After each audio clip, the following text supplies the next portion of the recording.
সাঈদ ইবনে আমির আল জুমাহি রাদিয়াল্লাহু তাআলা, আল্লাহ নবীর একজন খুব জাহেদ সাহাবী, দুনিয়াবিমুখ সাহাবী।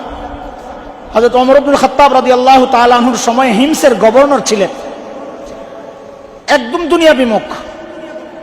তা হযরত ওমর 1000 স্বর্ণ মুদ্রা পাঠাইছেন হাদিয়া। তো হাদিয়া পায়া, লম্বা ঘটনা আছে, আমি ওদিকে যাচ্ছি না। বিবিকে বলছেন পুরাটা দান করে দাও। তো বিবি প্রথমে রাজি হয়েছে, পুরাটা দান করে দিচ্ছে। বিবিও তো সাহাবিয়া। দ্বিতীয়বার হয়তো ওমরের কাছে যখন এই খবর পড়ছে পুরাটা দান হয়ে গেছে, তো দ্বিতীয়বার আবার পাঠাইছে খুশি হইয়া। তো এইবারও বিবিকে যায় বলতেছেন যে দান করে দাও। তো মেয়েদের তো খরচপাতির বিষয়টা মেয়েরা ভালো জানে। আমি তো খালি রাতে খাইতে যাই, কিন্তু পেঁয়াজ লাগে, তেল লাগে, কি লাগে না লাগে এগুলা এদের মাথা ব্যথা, আমাদের কোনো মাথা ব্যথা নেই।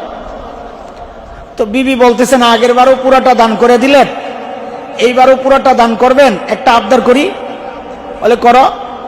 বলে অর্ধেক রাখা যায় না, আমাদের তো কত জরুরতটা কত ছিল। লম্বা ঘটনা আসছে সিয়ারু আসহাবিন নবী সাল্লাল্লাহু আলাইহি ওয়াসাল্লামের কিতাবে, যে ওনার একটা চাদর ছিল, একটা লুঙ্গি ছিল, আর দ্বিতীয় কোনো কাপড় ছিল না গভর্নরের। হযরত ওমরের কাছে হিমসের গরিবের লিস্ট আসছিল, তো ওই লিস্টের মধ্যে গভর্নরের নামও ছিল। ওমর অবাক হয়ে জিজ্ঞেস করছেন আমিরুকুম ফাকিরুকুম, আরে তোমাদের আমির সাহেব গরিব নাকি? তো হিমসের লোকেরা বলে বালা আফকারু না, খালি গরিব না, সবার চেয়ে বড় গরিব। এত গরিব মানুষ, 1000 স্বর্ণ মুদ্রা, কোটি টাকা। বলে সব দান করে দাও। তো বিবি বলে এইবার অর্ধেক রাখি। তো হযরত সাঈদ ইবনে আমির আল জুমাহি রাদিয়াল্লাহু আনহু বলেন যে রাখবা তো, আমাদের ভাঙ্গাচোরা ঘর, রাখাটা তো নিরাপদ না। একটা কাজ করি, এই টাকাটা একজনের কাছে আমানত রাখি, যিনি আমাদের বিপদের সময়ে ফেরত তো দিবেন, নিজের পক্ষ থেকে আরো অনেক বাড়াইয়া দিবেন, এমন একজনের কাছে আমানত রাখি। তো বিবি খুশি হয়ে গেছে, এটা তো ভালো কথা, ভালো পরামর্শ। ঠিক আছে রাখেন। তাইলে এটাও দান করে দাও, কারণ তাইলে আল্লাহর কাছে আমানত রাখা হবে, যিনি কিয়ামতের মাঠে ভয়ঙ্কর পেরেশানির সময় আমানত তো ফেরত দিবেনই দিবেন, এবং সাথে অনেক বেশি বাড়াইয়া দিবেন। কারণ এটা কোরআনের কথা, মান যাল্লাযী ইউকরিদুল্লাহ কারদান হাসানা ফায়ুদাইফ, যে আল্লাহকে কর্জে হাসানা দেয়, তো আল্লাহ তাআলা তাকে করজ তো ফিরাইয়া দেওয়া, যা দেয় তাই দেওয়া। বাড়তি দিলে তো সুদ, আল্লাহ বলতেছেন আমি বাড়তিই দিব, সুদের কোনো মাসআলা নাই, বাড়াইয়া দিব, অনেক বেশি বাড়াইয়া দিব।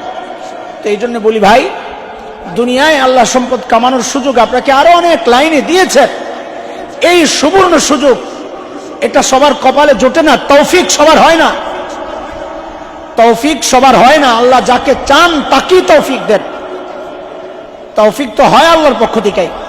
আল্লাহ যেহেতু সুযোগ দিয়েছেন, এত বড় বড় হযরত উলামায়ে কেরাম এখানে আছেন, আপনি চিন্তা করতে পারবেন না যে এক একজন হাস্তির ওজন কত।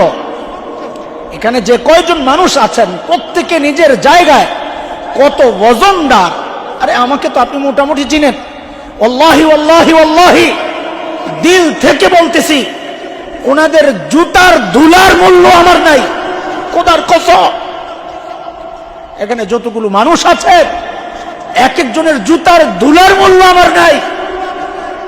এই মানুষগুলো এই প্রতিষ্ঠানে আসছে, আপনার মাদ্রাসায়, আপনার প্রতিষ্ঠানে। কি কপাল আপনার!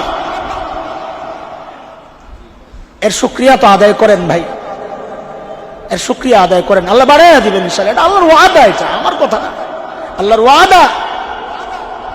আল্লাহ বাড়াইয়া দিবেন ইনশাআল্লাহ।